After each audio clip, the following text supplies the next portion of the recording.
Conheça o Cotai Project. O Cotai Project pretende desenvolver um ecossistema financeiro global que dará 100% de anonimato, liberdade geográfica e financeira para todos os usuários de criptomoedas do mundo. O ecossistema consiste em uma corretora de criptomoedas, um banco digital internacional e um gateway de pagamento em cripto. Tudo isso dentro da Cotai Wallet. Não perca essa oportunidade e acesse o nosso site. Link na descrição do vídeo. Mas voltemos aqui para as questões de ajuste do universo para que a vida seja possível. De fato, na história intelectual humana, essa é uma questão relevantíssima. Porque há mesmo aquelas situações que têm que ser sintonizadas, né? Há 122 aí características que têm que ser sintonizadas, que se uma delas for alterada, a vida não é possível. 122 que conhecemos. Isso ateus, sim. Satanistas, cristãos, todos concordam com isso. A concentração de oxigênio no ar, transparência atmosférica, distância do Sol, magnetismo da Terra. E Marte não tem campo magnético, não é interessante, professor? Exato, sim. Inclusive, estão fazendo estudos, o que poderia ser feito lá para aumentar o magnetismo e criar uma condição mais favorável, uma atmosfera. A velocidade de expansão do universo, no primeiro segundo da expansão, se fosse alterada em 0,00040 não haveria formação de galáxias, de planeta, a vida não seria possível. Então, esse é um dado objetivo que impressiona intelectualmente. Sim, mas a evolução explica isso. A evolução de quê? A evolução biológica? Sim, da origem do universo? Ela explica o porquê da existência da vida. Não, eu estou falando das condições que o universo para a existência da vida. Sim, mas o pressuposto básico da evolução explica isso. Qual é a sua explicação? A explicação é que é o seguinte: só existe o que pode ser. É o pressuposto básico Na verdade, o primeiro a falar da adaptação das espécies, eu vou te voltar no cosmológico, tá? Vou voltar. Mas, não, esse argumento é importantíssimo. Eu vou te explicar o porquê. Agora eu vou dizer porque que eu pensava assim. Eu vou deixar o senhor falar, lógico. Isso, pode expor. Não, ele vai expor. Aí depois eu vou dizer que eu pensava assim e depois porque eu mudei de opinião. Então vamos lá. O primeiro a dizer que o mais adaptado sobreviveu ao meio não foi Charles Darwin, tá? Foi um filósofo grego do ano 590 antes da Era Comum, chamado Empédocles, que era discípulo de Parmênides. Parmênides e Heráclito foram os dois primeiros oficialmente, da filosofia oficial, né, grega. Existia pensadores antes, mas a filosofia oficial grega, a primeira grande questão da humanidade foi debatida por esses dois, o que era o archê, o arquê, né, a origem o elemento essencial da vida. E Empédocles dizia, apenas o mais adaptado sobrevive ao meio. Então o que diz a teoria da evolução? Né, o princípio básico dela é que só sobrevive o que é capaz de sobreviver. O que não é capaz, muda-se o clima, tem uma alteração genética, não sei o quê, morre os não adaptados e sobrevive só os adaptados. Tem uma outra alteração, morre tudo que não é possível existir e vai sobreviver. Então, como nós somos um ser que vive muito pouco, 70 anos, 80, aliás, 80 anos agora, né? Quando a gente fala no primeiro século, a média de vida era 30, 40 anos, né? Então Jesus já estava ali já para um velhinho, já, né? Porque o pessoal... Então o que acontece? Mesmo que a gente considerar 100 anos, na escala cosmológica não é nada. Não é nada. Então, assim, a evolução, ela pressupõe milhões e milhões de anos de adaptação. Então, só vai sobrevivendo o que não pode ser, morre.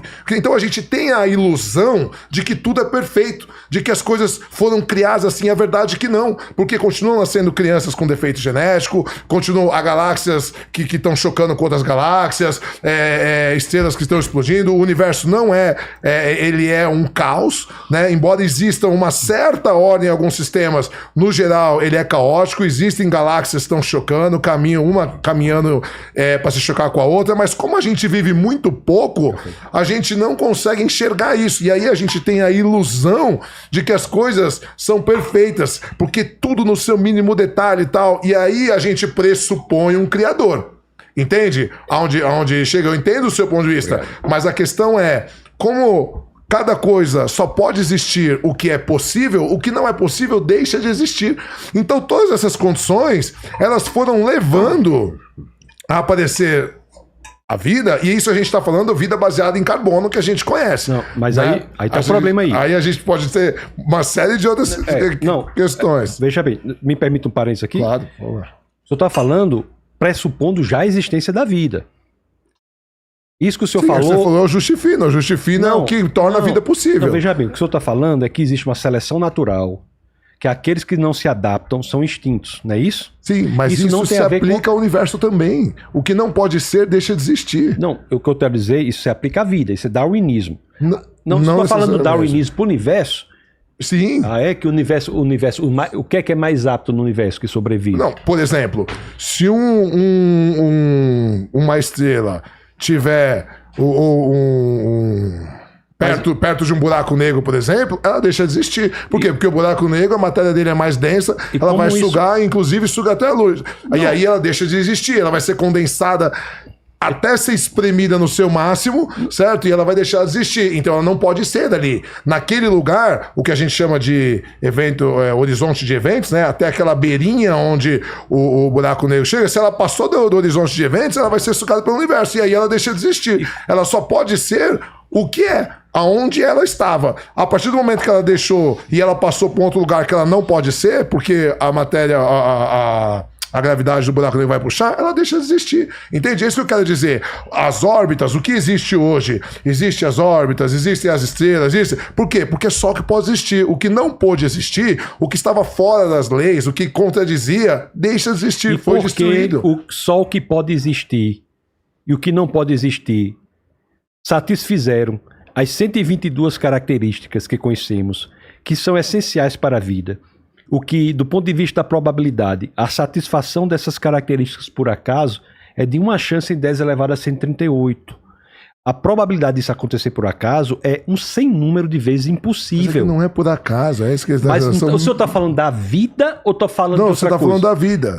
Exato, as condições do universo para que a vida seja possível são, do ponto de vista do acaso, impossíveis de serem satisfeitas. Porque a probabilidade para isso acontecer é de 1 chance em 10 a 138, dadas as 122 características que têm de ser milimetricamente satisfeitas para que a vida seja possível. E mesmo assim a vida sendo possível, isso ainda nem explica o porquê aminoácidos se reúnem de forma específicas para criar proteínas e ainda mais outras tantas situações que nós podemos passar o podcast aqui falando só sobre isso, para que a primeira vida exista a partir da não vida. Se nós pegarmos hoje, professor, o maior laboratório sobre a face da Terra, o maior grupo de cientistas aqui na Terra, onde a vida é possível, colocarmos um tubo de ensaio, colocarmos uma ameba dentro e matarmos a ameba, furarmos a ameba, esse grupo de gênios da ciência não consegue reconstituir a ameba e torná-la viva novamente. O que dizer uma vida aparecer a partir da não vida? O que o senhor está dizendo é que é um processo evolutivo, um darwinismo para o universo, que é uma tese interessante, que é um darwinismo para o universo, mas isso não se explica a origem da vida. É que você está partindo do ponto ao contrário. Não é assim, a vida existe porque se chegaram a 122 situações específicas do ajuste fino. Não. Aconteceu de existir essa situação, e esses 122 situações que aconteceram na Terra proporcionaram que a vida acontecesse. Não foi assim, eles foram ajustados para que a vida acontecesse. É isso que eu tô falando. E isso a gente tá falando da vida baseada em carbono, sendo que o elemento mais abundante do universo é o hélio. E a gente já fala hoje, no universo observável com o James Webb, de pelo menos 2 trilhões de galáxias, com dezenas e dezenas, cada uma de centenas, milhares de planetas e estrelas, pelo menos de 50 a 400 bilhões de estrelas cada galáxia, 2 trilhões de galáxias. Então, assim, a gente está falando da vida como a gente conhece. Essa situação na Terra e a vida surgiu não porque foi feito um ajuste de 122 situações para que a vida surgisse. Não. Aconteceu de ter essas 122 situações. Essa é a situação da Terra e isso propiciou que a vida acontecesse. É o contrário, você está partindo do ponto de vista reverso. E aí, nós somos um acidente cosmológico. A vida, para mim, é um acidente cosmológico e ela pode ter se repetido no universo milhares de vezes ou de maneiras diferentes. E a gente não tem como saber. Eu entendo seu posicionamento. Você está dizendo assim, nós só podemos estar aqui porque essas... Já existiam. Eu entendo. Eu pensava assim, peraí. Se estamos aqui, é lógico que só podemos estar se as condições forem satisfeitas. O que me fez sair desse posicionamento foi o seguinte, porque pela matemática, Aí estamos falando do que nós sabemos. Isto acontecer por acaso é impossível. E não é apenas impossível. É um sem número de vezes impossível. Então, veja bem, pela matemática, esse acaso se realizar é impossível. É o famoso princípio que o pessoal chama de Borel, que uma chance em 10 elevado a 50 já é impossível. Pela matemática, não é o que eu acho, o que o senhor acha, é a matemática. Diz que uma chance em 10 a 50 é impossível. Uma chance em 10 a 51 é 10 vezes impossível. Uma chance em 10 a 52, 100 vezes impossível. Uma chance em 10 a 53, 1000 vezes impossível. 54, 10 mil vezes possível. 55, 100 mil vezes possível. Nós teríamos que chegar a 138. Então, não é apenas impossível, mas é um sem número de vezes impossível, porque as condições, por acaso, sejam satisfeitas. E uma vez satisfeitas, dada o sem número de impossibilidades, isso ainda não nos garante que a vida vai aparecer. Mas você está desconsiderando que a gente já teve 5 extinções em massa e cada vez que teve extinção em massa no planeta Terra, a vida se desenvolveu de uma maneira diferente. Mas é a origem da primeira vida. Então, mas em condições diferentes, é isso que eu tô falando. A condição de vida que a gente tem hoje, se você colocasse lá na primeira extinção em massa ou na segunda, não ia existir nenhum tipo de mamífero, nenhum tipo de planta, porque eram outros tipos de condições. Esse ajuste fino das 122 se aplicava de forma diferente, não ao tipo de vida que existe hoje. E a gente já passou por situações onde a Terra tinha temperatura diferente, enfim, uma série de coisas. A atmosfera é diferente, maior concentração de carbono, menos concentração de oxigênio. Então, esse ajuste fino, ele já foi, em outras ocasiões, no próprio planeta Terra, ele já foi diferente. Mas, e já gerou vida também. Me permita dizer, mas professor, essas situações que o senhor está falando, o senhor não está falando de extinção da vida, não. Não é que a vida deixou de existir, passou a existir, foi por acaso existiu de novo, não. O que nós estamos falando é do aparecimento da primeira vida. Mesmo considerando isso que o senhor está dizendo. Isso que o senhor está dizendo já pressupõe a organização da vida feita. Todas essas intempéries, vicissitudes, problemas, porque passou a vida na história da humanidade, considerando o que o senhor está falando. Sim. Nesse modelo que o senhor está dizendo, o senhor está dizendo que a vida passou a existir várias vezes, não. Aí já é outra coisa. A vida existiu e existe sim um processo de seleção natural. Existe. O que não existe, aí nós vamos divergir, é a capacidade desse processo de gerar ganho de complexidade. Então, a capacidade do processo de gerar ganho de complexidade é que não se demonstra. Se você tiver uma colônia de bactérias, por exemplo, você colocar um antibiótico, aquelas que sobrevivem ao antibiótico vão se reproduzir, no final você terá bactérias diferentes, mas serão ainda bactérias. Então não há ganho de complexidade. Isso aí, mas essa história que nós podemos conversar sobre ela, já pressupõe a existência da vida a partir da não-vida, que é uma área que a ciência patina, nada sabe. Isso, mas eu falei isso. O senhor concordou com isso? Eu concordo com isso, até porque o processo evolutivo ele leva milhões e milhões de anos, assim como o desenvolvimento do universo. Eu falo, a gente é um ser que não sabe das coisas. A gente pressupõe, quando você falou assim, não, pegar o laboratório mais desenvolvido, com cientistas mais... Ana, a gente está engatinhando para conhecer as coisas. A gente mapeou há pouco tempo atrás um pedacinho do cérebro, 1 milímetro do cérebro, não sei quantos quintabytes de não sei o que. Então, assim, a gente está engatinhando na ciência, a gente não sabe nada do universo, a gente não sabe nada da Terra. Então vamos tirar conclusões com base no que nós sabemos. No que nós sabemos. Não no que nós não sabemos. Mas é isso que eu estou te falando. Esse ajuste fino, ele, embora eu concordo com você, a extinção não foi a vida inteira que acabou, sobreviveram algum tipo de vida que fosse só unicelulares e foram se readaptando, mas esse ajuste fino ele mudou, ele não é o mesmo ajuste fino desde o início da Terra e desde o início do aparecimento da vida no planeta. É isso que eu quero dizer, que essa condição do ajuste fino não se sustenta, porque senão ela necessariamente deveria ser a mesma desde o princípio, o que não é. Não para a origem da vida. Sim, professor. Não para a origem da vida. Sim. Isso é uma força vital que já existe e se adapta, mas independentemente do que nós estamos falando, nós ainda não resolvemos o grande problema. Como é que a vida vem da não-vida? Isso aí nós concordamos que a ciência nada sabe, concorda? Concordo. Que a probabilidade disso acontecer por acaso é uma chance em 10 a 138. Que o universo está estruturado da forma que ele está é impensável de se acontecer por acaso com base na matemática, no princípio de Borel. Então, para isso acontecer, aí é que eu lhe peço licença e faço mais uma inferência sobre a causa do universo. Além dela ser imaterial, porque criou a matéria, não espacial, porque criou o espaço, atemporal, porque criou o tempo, e se imaterial, portanto, possivelmente espiritual, não espacial, portanto, possivelmente infinita, atemporal, portanto, possivelmente capaz de saber o futuro que o senhor livremente decide, também é extremamente inteligente, porque organizou essas variáveis de forma específica para que a existência de vida existisse. É aí que a gente chega no ponto de divergência. Uma pergunta. Claro, por favor. Vocês estão discutindo a origem da vida. Como que o senhor me explica a base bíblica para a origem da vida, com tudo o senhor acabou de falar aqui? Onde entra a Bíblia nessa história? Deixa o pontuar que eles estão no Não, raciocínio. é só pra dizer que pra mim Mas eu o queria ponto entender divergente tudo disso, pra mim é a falácia da ignorância.